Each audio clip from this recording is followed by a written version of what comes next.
Sitúense en 1945, año del final de la Segunda Guerra Mundial.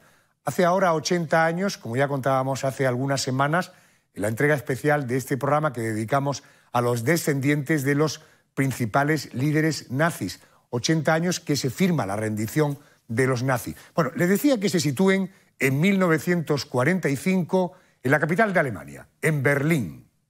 Vean. La capital de Alemania era entonces objetivo de numerosos bombardeos por parte de los aliados. Para proteger a Hitler y a sus hombres más cercanos ante un ataque, unos años antes se había construido un búnker bajo la Cancillería del Reich.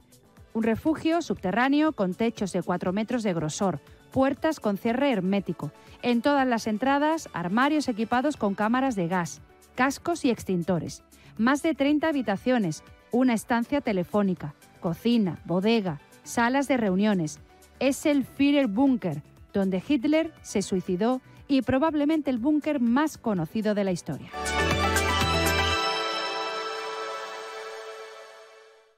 Vengan ahora a 2025. Ese tipo de refugios no solo siguen existiendo, sino que se siguen construyendo. Y es el porqué que vamos a resolver a continuación de la mano de los amigos de Social Energy, su empresa de placas solares para un ahorro energético revolucionario y absolutamente real. Un ahorro en temas energéticos absolutamente real. Oiga, ¿por qué se siguen construyendo búnkeres? Voy a hablar con David de Caisal. Es historiador militar, analista en geopolítica y geoestrategia internacional. Es director del área de seguridad y defensa del Instituto Internacional de Estudios en Seguridad Global. Señor Caisal, muy buenas noches. Bienvenido a la Televisión Pública de Málaga. Buenas noches, muchas gracias por la invitación. Muchísimas gracias. Hablemos en primer lugar de la utilidad de estos refugios. ¿Ante qué tipo de ataques o amenazas son efectivos los búnkeres? Quiero decir, ¿por qué se construyen los búnkeres? Bueno, una pregunta muy interesante. La verdad es que los búnkers o refugios de alta seguridad, como podríamos denominarlos, los vamos construyendo, digamos, para proteger o para protegernos de diversas amenazas, ¿no? Incluyendo pues, guerras nucleares, pandemias, terremotos, disturbios civiles, también fenómenos digamos, meteorológicos extremos que podemos tener en nuestras áreas donde vivimos, con lo cual son, podríamos decir, esas construcciones bastante eficientes contra ataques que pueden involucrar pues, explosiones, radiación, agentes químicos, biológicos, y evidentemente la principal razón para su construcción pues, es brindarnos a los ciudadanos un espacio seguro donde pues, bueno, las personas podamos sobrevivir y evitar esos daños graves en situaciones de emergencia a las que nos podamos enfrentar. Resumiendo, por tanto, es una instalación defensiva, ¿no? Exacto. Correcto. Uno de los búnkeres más famosos de la historia es aquel en el que se suicidó Hitler en el año 1945, hace ahora 80 años. Pero vamos a hablar de los búnkeres en la actualidad. ¿Qué características de estructura, de provisiones debe tener un búnker hoy para que sea efectivo? Bueno, un búnker para que lo podamos encontrar efectivo y podernos proteger de cualquier amenaza requiere una estructura sólida, una profundidad que sea adecuada, sistemas de filtración y de ventilación para el aire, provisiones suficientes para la supervivencia, no sabemos el tiempo que vamos a poder estar dentro de ese búnker. En términos de estructura debe ser evidentemente de hormigón reforzado, con muros de al menos unos 30 centímetros de espesor y de grosor. También es crucial, sobre todo, la profundidad. Como mínimo tiene que estar a unos 10 metros para protegernos contra impactos y también contra la radiación, ¿no? Las provisiones, pues evidentemente nos deben incluir alimentos no perecederos, sobre todo, agua potable, un botiquín, herramientas, ropa de protección, pilas y baterías y también dinero en efectivo. Una radio no estaría mal tener tampoco, ¿no?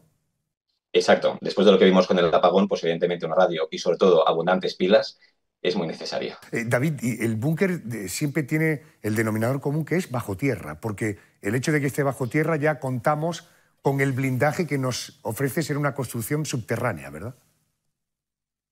Exacto. En la estructura de búnker debemos tener muy en claro los conceptos de hormigón reforzado, la profundidad, que ya lo hemos visto, que tiene que ser como mínimo 10 metros para ofrecer esa protección contra la radiación y los impactos, las puertas resistentes, los sistemas de filtración, sobre todo para el aire, los sistemas de ventilación, los materiales aislantes que podamos utilizar para poder protegernos de cualquier impacto, sea químico, bacteriológico o nuclear, los sistemas de impermeabilización del propio búnker. Luego también, evidentemente, vamos a tener que tener una lista muy importante de alimentos no perecederos. El agua potable es importantísima, los botiquín de primeros auxilios, las herramientas que podamos utilizar o que podamos necesitar dentro del búnker, porque tampoco nos sabemos el tiempo que vamos a estar después de ese impacto o explosión que pueda haber. Ropa de protección, artículos de higiene personal, espacios recreativos y las comunicaciones, evidentemente, de radio de onda corta para poder comunicarnos hacia el exterior. Correcto. Existen búnkeres de auténtico lujo. Un ejemplo lo vamos a encontrar en Kansas, en Estados Unidos, donde existe una estructura subterránea de 15 metros que permitiría a sus habitantes sobrevivir a un ataque nuclear.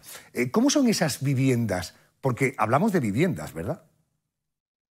Sí, la verdad es que uno de estos búnkeres de esas características es el Survival Condo, con más de 54.000 metros cuadrados aproximadamente. Está equipado con un sistema de última generación de búnker que nos va a garantizar pues, bueno, una seguridad, sobre todo a sus propietarios, en cualquier escenario apocalíptico que nos podamos enfrentar. Recordemos que para poder sobrevivir y poder entrar en ese búnker vamos a necesitar la cifra de 30 millones de euros para podernos proteger ante un ataque si queremos, digamos, sobrevivir dentro de ese búnker, ¿no? Algunos búnkers como el de Kansas que mencionabas se construyen sobre todo en silos de misiles de la Guerra Fría, evidentemente aprovechando su estructura resistente, ¿no? Pueden evidentemente tener una estructura de unos 15 pisos aproximadamente.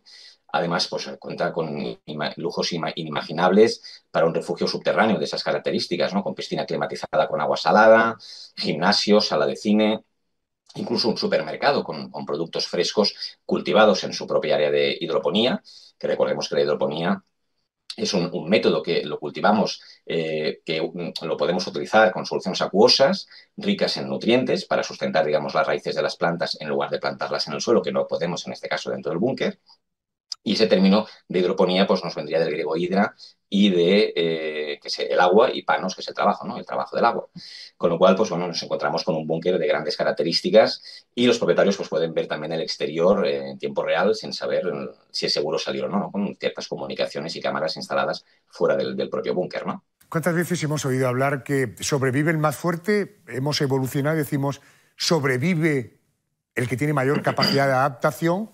Y ahora una tercera, sobrevive si tienes 30 millones de euros, que es lo que vale cada apartamento, ¿no? Oiga, como protección ante un hipotético ataque en España, ¿cuántos búnkeres existen y dónde están? ¿Cómo son? ¿Qué capacidad tienen? Y sobre todo, ¿quiénes podrían refugiarse en estos búnkeres en España? Bueno, en España tenemos algunos refugios subterráneos con fines de protección, aunque no son comunes como en otros países. El Palacio de la Moncloa, por ejemplo, sí cuenta con un búnker, o el Palacio Real, que también tiene instalaciones de seguridad subterráneas.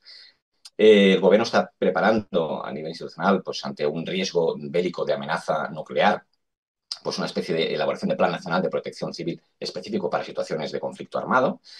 Además de los refugios civiles, España pues, también dispone de infraestructuras militares, ¿no? Como bien sabemos, clasificadas especialmente en zonas como Madrid, Valencia o en Zaragoza. Por ejemplo, el búnker de la Moncloa es muy interesante porque está situado bajo el complejo presidencial, cuenta con unos 7.000 metros cuadrados que están distribuidos en unos 3 niveles de profundidad aproximadamente. Está diseñado para poder resistir ataques nucleares y químicos. Su coste está entre los 30 y 60 millones de euros. Se construyó con fondos reservados, evidentemente.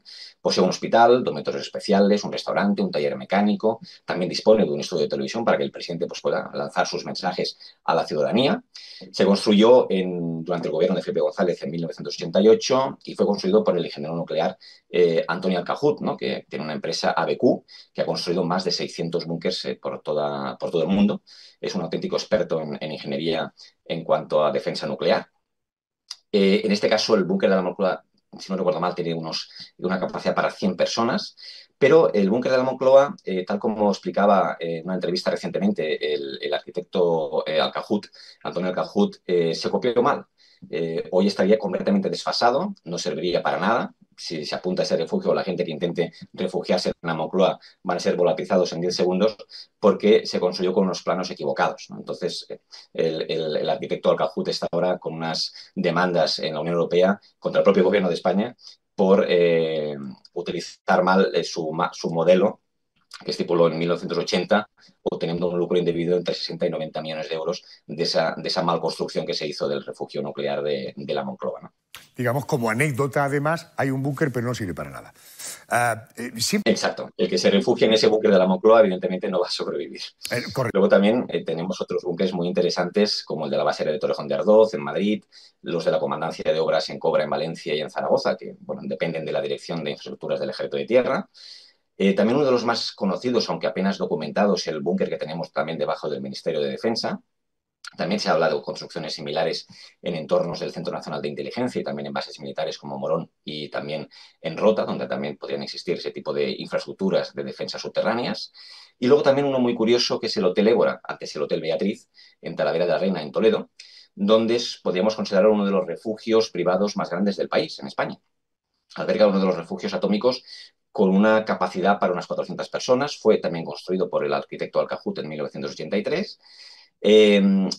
Podemos decir que es considerado uno de los mayores expertos en este tipo de refugios atómicos, y a nivel de otros refugios tenemos muchísimos heredados de la Guerra Civil Española, como búnkers o también como infraestructuras militares que quedaron del conflicto del 36 al 39, pero que no servirían ante un conflicto atómico o nuclear, ¿no? Evidentemente, igual que el metro nos serviría para protegernos en caso de un ataque con bombas convencionales, pero no en el ataque ni químico, ni bacteriológico, ni atómico. Entiendo.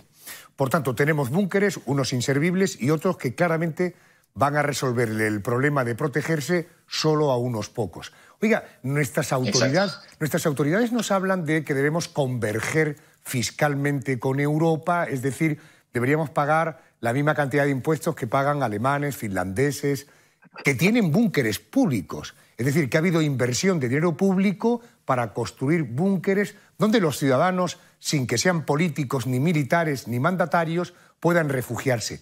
¿En España hay búnkeres públicos? ¿Alguien se ha preocupado de que en caso de un conflicto, por ejemplo, nuclear, los ciudadanos de a pie tengamos un lugar donde refugiarnos? En España, lamentablemente, no tenemos búnkeres para poder, digamos, dar protección a toda la población. Si hay algunos búnkeres, existen muy pocos, y los pocos que hay son para infraestructuras militares o para dar protección a los propios políticos. En caso de un ataque nuclear o atómico, en España no tendríamos esa capacidad que puede haber, por ejemplo, en países como Finlandia, Suecia o Suiza, que en este caso Suiza tiene el 117% de la población que está protegida o segura. En el caso de Finlandia es un 70% y en el caso de Suecia un 81%. Pero en España, lamentablemente, no tenemos una protección en la cual, ante una amenaza seria de ataque nuclear o atómico, no estaríamos protegidos. Correcto. Ojo que él ha puesto algunos ejemplos europeos, pero incluso en Oriente hay superinfraestructura. Por tanto, en caso de catástrofe nuclear y que el mundo siga sobreviviendo, ni flamenco, ni jamón, ni gazpacho. Habrá otras cosas, pero de eso me da la impresión de que no habrá. Querido David, gracias. Exacto. Muy amable, muy interesante. Muchas gracias a vosotros. Gracias, muy amable. Buenas noches.